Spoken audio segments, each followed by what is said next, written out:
South ఇండియాలోని అతి తక్కువ ధరలకి రత్నాలనందించే ఏకైక సంస్థ 6JVR.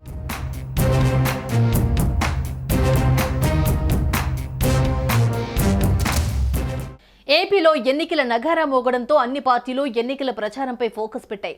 అధికార ప్రతిపక్షాలు ఎన్నికల ప్రచార వ్యూహాలకు పదును పెడుతున్నాయి. ఇక టీడీపీ, జనసేన, బీజేపీ పొత్తులో ప్రధాన పాత్ర పోషించిన జనసేన అధినేత పవన్ కళ్యాణ్ రాష్ట్ర వ్యాప్తంగా పర్యటించేందుకు సిద్ధమయ్యారు.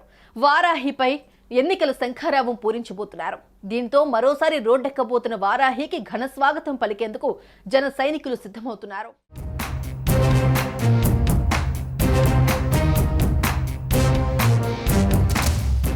ఆంధ్రప్రదేశ్లో ఎన్నికలకు సమయం దగ్గర పడుతున్న తరుణంలో ఏపీలో ప్రచార పర్వాన్ని జోరుగా కొనసాగిస్తున్నారు అన్ని ప్రధాన పార్టీల నాయకులు.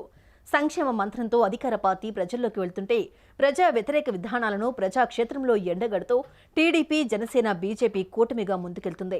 ఇప్పటికే జనసేన అధినేత పవన్ కళ్యాణ్, చంద్రబాబు కలిసి ఎన్నికల ప్రచార సభల్లో పాల్గొంటున్నారు. అయితే ఎన్నికల సమయం దగ్గర పడడంతో ప్రచారాన్ని మరింత వేగం చేసేందుకు వారాహి వాహనాన్ని సిద్ధం చేయాలని పార్టీ నాయకులను ఆదేశించారు. జనసేన నుంచి పోటీ చేస్తున్న అభ్యర్థుల తరపున ప్రచారం చేయాలని నిర్ణయం తీసుకున్న పవన్ కళ్యాణ్ ఈ మేరకు ప్రచారానికి సిద్ధమవుతున్నారు.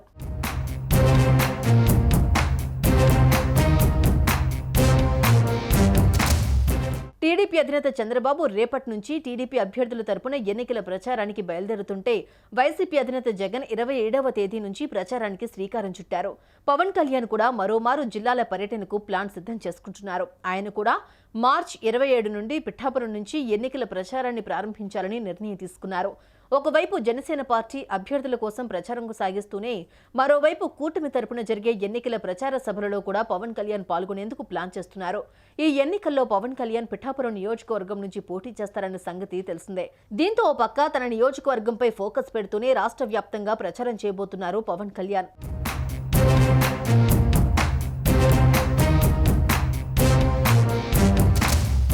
పవన్ కళ్యాణ్ ఇప్పటికే జిల్లాల పర్యటనకు ప్రణాళిక సిద్ధం చేసుకున్నారు. మార్చి 27న పిఠాపురం నుంచే ఎన్నికల ప్రచారాన్ని ప్రారంభించి దాదాపు 20 రోజుల పాటు ప్రజాక్షేత్రంలో ఉండబోతున్నారు. తొలి విడతలో 10 నియోజకవర్గాల్లో ఎన్నికల ప్రచారం నిర్వహించే విధంగా పవన్ కళ్యాణ్ ప్లాన్ చేసినట్టు సమాచారం. జనసేన పోటీ చేసే 21 స్థానాల్లో 2 సార్లు పర్యటించేలా ప్రణాళిక సిద్ధం చేసుకున్నారు. ఓవైపు జనసేన పార్టీ తరపున ప్రచారం చేస్తూనే కూటమి తరపున జరిగే ప్రచారంలో కూడా పాల్గొంటారు. ఈ ఎన్నికలలో విజయమే లక్ష్యంగా జనసేన అభ్యర్థుల తరపున ప్రచారం చేయనున్నారు.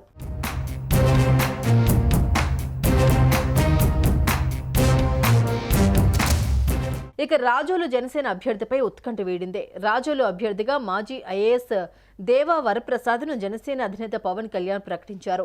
టీడీపీ, జనసేన, బీజేపీ పొత్తులో భాగంగా రాజోలు ఎమ్మెల్యే అభ్యర్థిగా మాజీ ఐఏఎస్ దేవా వరప్రసాద్ను ప్రకటించడంతో రాజోలు ఉత్కంఠకు తెరపడిందే.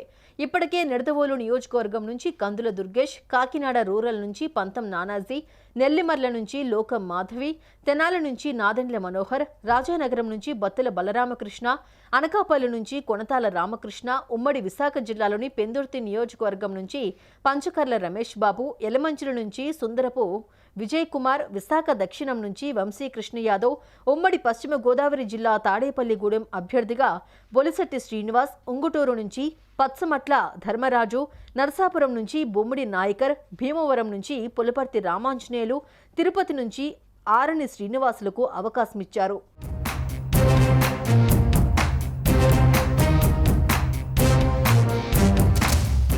సుమన్ టీవీలో మీ పర్సనల్ అండ్ బిజినెస్ ప్రమోషన్స్ కోసం కింది నెంబర్కి కాంటాక్ట్ చేయండి.